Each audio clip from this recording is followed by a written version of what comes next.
Extending or compressing a spring. Let's imagine, this uses the power of our imagination now.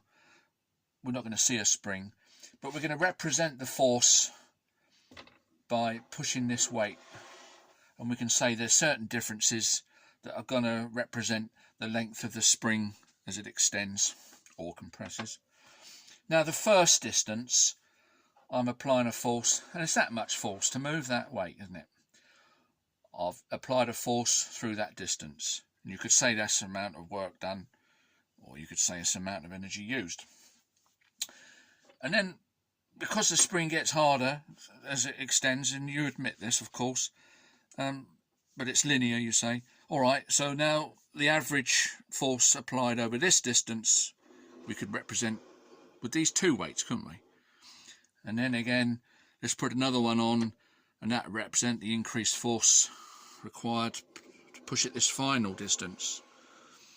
So you say 1 force, 2 force, 3 force, you know, 1 energy, 2 energy, 3 energy, not 1 energy, 4 energy, not 16 energy or whatever it is, or 9 energy.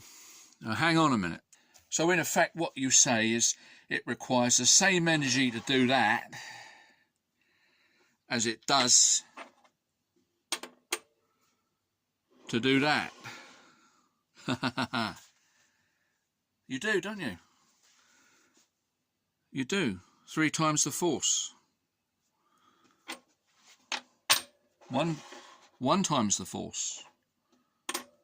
2 times the force.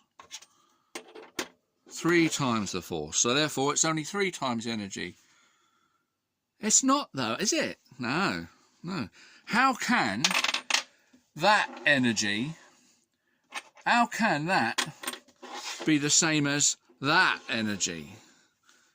I mean, in a way, do I need to sort of go into any more detail than that? Because immediately anybody, any normal person there immediately sees the fallacy of what you're saying. It must require more energy to move that much force, 3 times the force through the same distance as 1 times the force through the same distance. There must be an increase in the energy required. Gary, surely you can see that.